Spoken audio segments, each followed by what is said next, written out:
बुऱ्हाणपूर तालुका नगर येथील पुरातन कुलस्वामिनी तुळजाभवानी देवी मंदिरात सोमवारी सकाळी रिमझिम पावसात नवरात्र उत्सवात भक्तिपूर्ण वातावरणात प्रारंभ झाला। या निमित्ताने मंदिरातील तुळजाभवानी देवीची सकाळी महापूजा, अभिषेक करून ध्वजारोहण करून विधिवत घटस्थापना देवीचे पुजारी भगत कुटुंबियांनी केली। आई राजा उदो उदो, सदानंदीचा उदो उदो, तुळजाभवानी देवी की जय असा देवीचा जयघोष उपस्थित भाविकांनी केला। शारदीय नवरात्रीच्या पहिल्या दिवशी कुलस्वामिनी तुळजाभवानी देवीच्या दर्शनास भाविकांनी सकाळपासून मोठी गर्दी केली। घटस्थापनेपूर्वी पुजारी भगत परिवारातील महिलांनी डोक्यावर सजवलेले घट, पुरुषांनी भगवे ध्वज अबकारी हातात घेत तुळजाभवानी देवीचा जय जयकार करत मंदिराला प्रदक्षिणा मारली। या प्रदक्षिणेनंतर मंदिराचे मुख्य पुजारी ॲडव्होकेट विजय भगत, सौ दुर्गा भगत, ॲडव्होकेट अभिषेक भगत, कुणाल भगत यांनी मंदिरात विधिवत घटस्थापना करून देवीची महाआरती केली। नवरात्र उत्सवानिमित्त तुळजाभवानी देवीची मूर्ती सुवर्ण अलंकाराने मढवण्यात आली। तसेच विविध फुलांच्या माळांनी देवीचे रूप अधिकच प्रसन्न वाटत होते। शारदीय नवरात्र उत्सवानिमित्त बुऱ्हाणनगरच्या तुळजाभवानी देवी मंदिरावर आकर्षक विद्युत रोषणाई केली गेली। मंदिर परिसरात आकर्षक सजावट करण्यात आलेली आहे। देवीच्या मुखदर्शनाची वेगळी व्यवस्था करण्यात आली। दिवसातील 21 तास भाविकांना देवीचं दर्शन घेता येणार आहे। नवरात्र उत्सवानिमित्त पुढील 10 दिवस भरगच्च कार्यक्रम यांचं आयोजन करण्यात आलेलं आहे।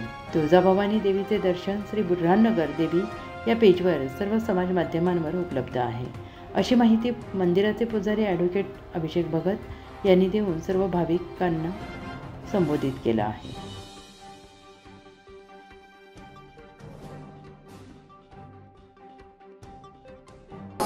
सर्व मंगल मांगल्ये शिवे सर्वार्थ साधिके शरण्य त्र्यंबके गौरी नारायणी नमस्ते। या आई जगदंबेच्या नामस्मरणाने आज संपूर्ण हिंदुस्थानामध्ये आईचा जयघोष होत आहे आणि खऱ्या अर्थाने आज घटस्थापना होऊन नवरात्र उत्सवाला प्रारंभ झालेला आहे। आज आपण पाहिलं तर नवरात्राची आज पहिली माळ आपण जेव्हा किंवा संपूर्ण भारतामध्ये घटस्थापना म्हणजे 4 नवरात्रापैकी एक सगळ्यात मोठं नवरात्र आहे, शारदीय नवरात्र असतं आणि त्यातली आज घटस्थापना या ठिकाणी आत्ताच नुकतीच आपल्या समक्ष पार पडलेली आहे। त्याच्यामध्ये सकाळी 7 वाजता देवीची महाअभिषेक महापूजा होऊन या ठिकाणी महाप्रसादाचा कार्यक्रम झाला। त्यानंतर 11 वाजता ध्वज आणि घटाची मिरवणूक होऊन त्यानंतर घटस्थापना दुपारी 12 वाजता आणि देवीची आरती या ठिकाणी झालेली आहे। आणि आज इथून पुढे आता नवरात्राला लोकांनी प्रत्येक घरोघरी हे घट बसवले जातात आणि देवीचे 9 दिवस उपवास केले जातात। या ठिकाणी जर आपण पाहिलं तर देवीचं एक असं महात्म्य आहे की आई तुळजाभवानीने लहान मुलीच्या रूपामध्ये म्हणजे माता अंबिकेच्या रूपामध्ये या ठिकाणी राहिलेली, म्हणून हिला अंबिका असं म्हणलं जातं। जर आपण मूर्तीचा चेहरा जरी पाहिला तर हा एक तरुण मुलीचा किंवा लहान मुलीचा चेहरा, तसा हा देवीचा चेहरा आहे। तुळजाभवानीचा चेहरा पाहिला तर एक प्रौढ स्त्रीचा चेहरा असा चेहरा आपल्याला तिथे दिसतो। तर याच्या मागचंच आहे की देवी ही लहान मुलीच्या म्हणजे हे तुळजापूर हे जे सासर आणि बुऱ्हाणनगर म्हणजे हे घर आमचं हे माहेर म्हणून समजलं जातं। याची जी परंपरा आहे ही परंपरा गेल्या 1100 वर्षापेक्षा जास्त वर्षापासून चालू आहे आणि तेव्हापासून पलंग पालखीची मिरवणूक ही आपली चालू आहे की प्रथा अखंडितपणे चालू आहे। 1913 साली आमचे पूर्वजांनी म्हणजे लहानू किंवा भगत यांनी स्वतःच्या जमिनी घरवाडा विकून स्वतःच्या देवघरामध्ये म्हणजे आपण जर पाहिलं तर हे आमचं एक घरातला एक भाग आहे आणि हे देवघर आहे। आपण जर पाहिलं की प्रत्येक मंदिरामध्ये 1 किंवा 2 देवीच्या मूर्ती असतात, पण इथं जर आपण बारीक निरीक्षण केलं असलं तर आपल्याला सर्व टाक छोटे छोटे दिसतात जे आपल्या सर्वांच्या घरात असतात।